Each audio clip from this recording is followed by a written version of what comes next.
Two members of a K-pop group were asked about the most memorable moment of their career so far.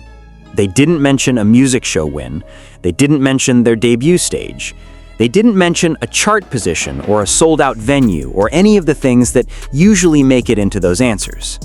They talked about a hallway at a Dior event, and a conversation that lasted maybe 15 minutes, and an invitation that they couldn't accept and still regret.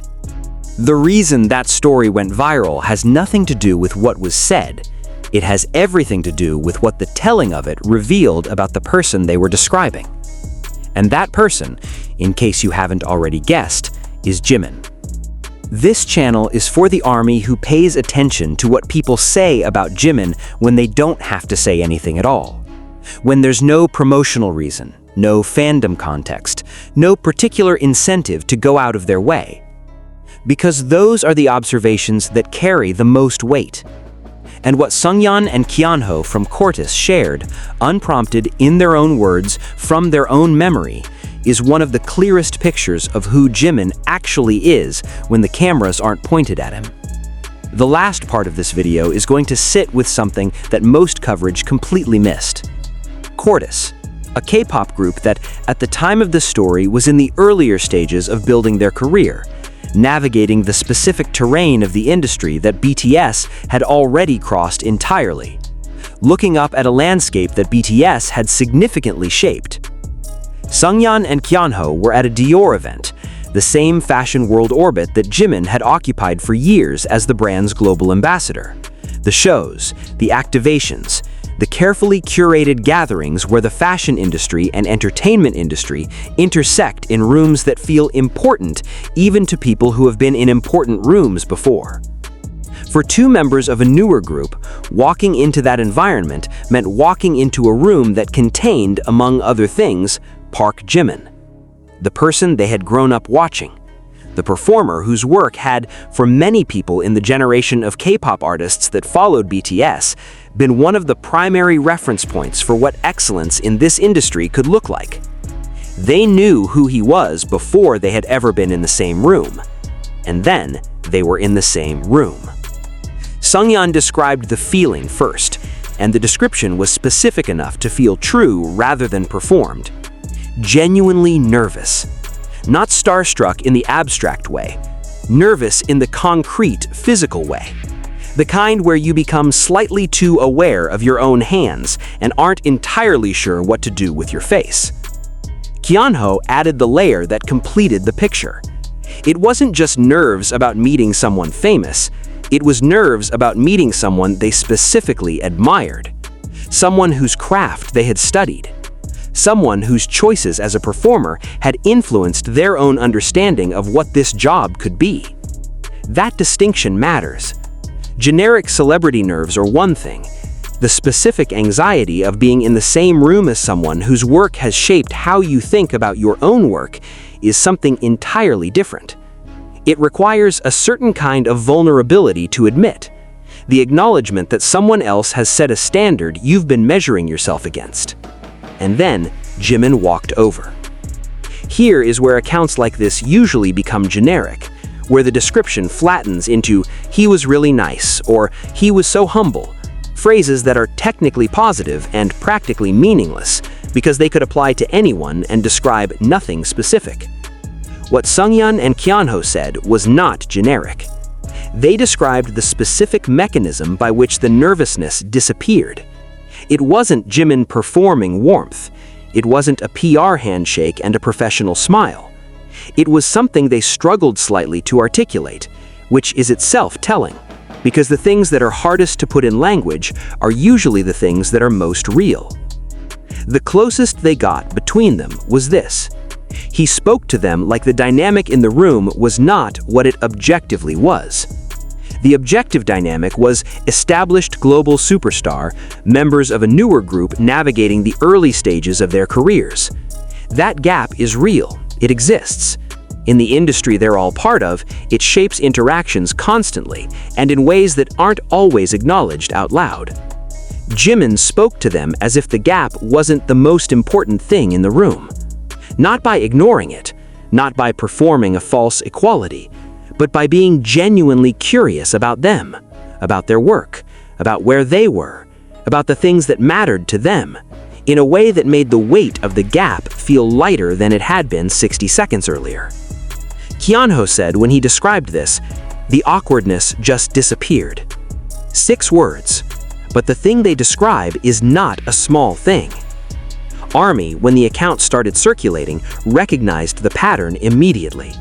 Because this was not the first time someone had described Jimin this way, not even close. The Vogue director, the crew member who posted 3 sentences about names, Jonathan Anderson stopping mid-sentence, the crew at the Brussels concert who watched him redirect attention towards a fan in the crowd, the thread that compiled every documented observation from industry professionals, fashion figures, and entertainment figures who had encountered Jimin outside of the fan context and came away with something specific to say. Each of those accounts used different language, different contexts, different industries, different levels of familiarity with who Jimin was before they met him. But they kept arriving at the same core observation. He makes people feel like they matter to him, not as a performance, as a default. And the Cortis account, Sungyeon and Kyeonho, 2 people who came into that Dior hallway with significant context about who Jimin was and still experienced the same thing that people with no context had experienced, added a specific dimension to the pattern that previous accounts hadn't captured as clearly. The dynamic isn't different when you're someone who admires him. He doesn't treat the admiration as a currency that gives him permission to hold back. He responds to it by showing up fully anyway. There is a specific detail in what Sungyeon and Kyeonho described that didn't get as much attention as the main story, and that in some ways is the most interesting part. The outfit, the hair. They mentioned both, specifically, with the kind of detail that comes from actually looking, not from making a polite observation. They said Jimin's look that day was, in their words, very cool, which on its own is not a remarkable statement. It is objectively true and widely documented.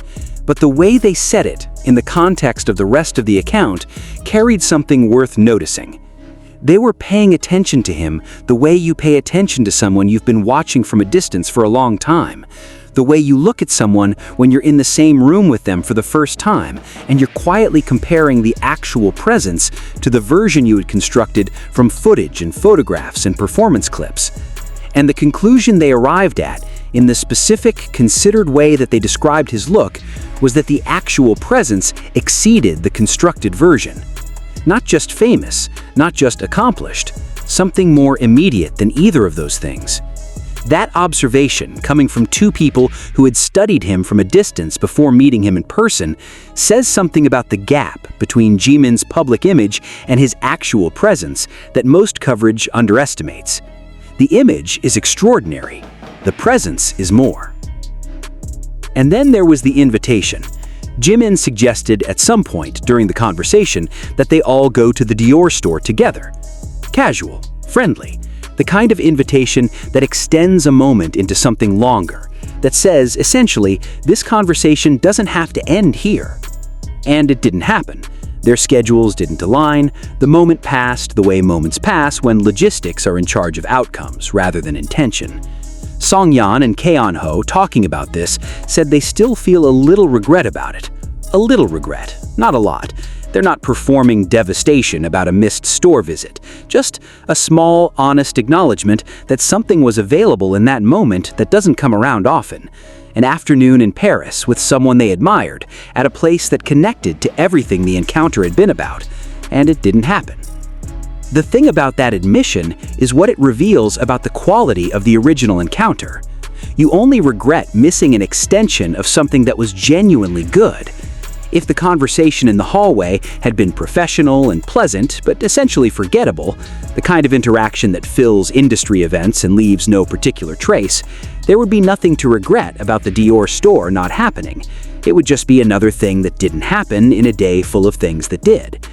The regret is evidence of something. It's evidence that what happened in that Dior hallway was good enough, real enough, warm enough, specific enough that more of it seemed worth wanting. and that evidence comes from two people who had no particular reason to share this story publicly. No album to promote that week, no narrative that required them to say something nice about a BTS member, just a question asked, an honest memory surfaced, and a small admission of wishing things had gone slightly differently. That is exactly the kind of account that carries the most weight, not because it's dramatic, because it's true. There is a 2023 interview from the period around Jimin's solo album Face, where he was asked about his relationship to the newer generation of K-pop artists. The question was fairly standard. The answer was not. He said, in the quiet, considered way he has in the moments when he's actually thinking rather than performing thought, "I want them to feel supported. Not because I'm above them, because I know what it's like to be at the beginning of something and not be sure if you're doing it right."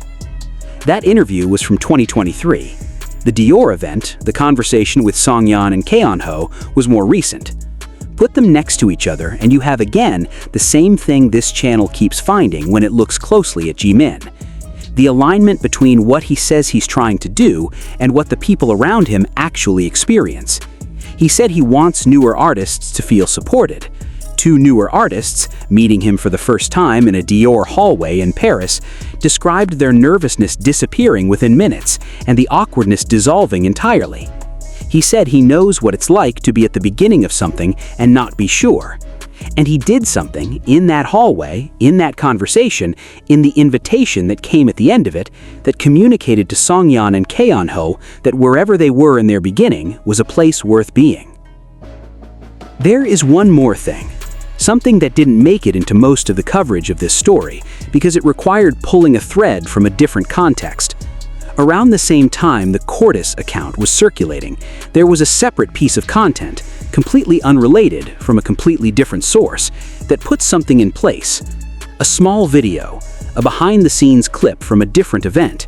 Jimin in a similar situation, surrounded by people at different stages of their careers, at a gathering where the hierarchy in the room was clearly defined and clearly felt by the people lower in it.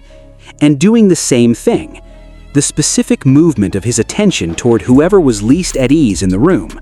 The questions, the warmth that wasn't performed. The mechanism by which the weight of the dynamic shifted slightly without anyone having to acknowledge that it had shifted. It was the Dior hallway in a different room. Different people, different event, same Jimin. And that consistency across contexts, across industries, across the specific circumstance of having more status in the room than the people he's talking to, is what the Cortis story eventually became about in the army conversation that followed. Not just a sweet anecdote, not just proof that Jimin is kind to his juniors, but evidence of something more consistent than any single story can contain. A way of being in rooms. A specific refusal to let whatever he has accumulated, the career, the recognition, the very particular weight of being Park Jimin in a Dior hallway in Paris, become the most important thing he brings into the conversation. Songyeon and Keonho still remember the outfit. They remember the hair. They remember the specific moment when the nervousness disappeared. And they remember the invitation they couldn't accept. What they described across all of that was not a celebrity being gracious.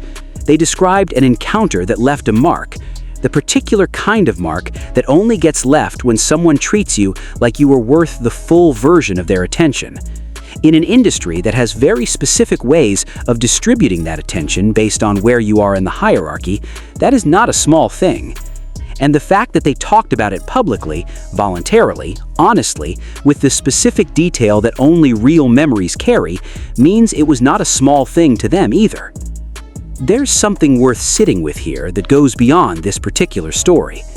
Every few weeks, someone from outside the fandom, a director, a crew member, a newer artist, a fashion executive, says something specific about who Jimin is when no one is performing from anyone. And every time, the account is different in the details and identical in its core. So here's the question. What does it mean when the thing that defines how someone is experienced, across industries, across hierarchies, across every context that isn't the one they were specifically built for, is not the talent, not the achievement, not the image, but the way they make the person in front of them feel like the most important person in the room. Songyeon and Keonho got 15 minutes of that in a Dior hallway, and they're still talking about it. If you've had your own version of that, a moment where someone made you feel genuinely seen in a context where they didn't have to, you already understand why it stays. Some things don't need to be explained to be recognized.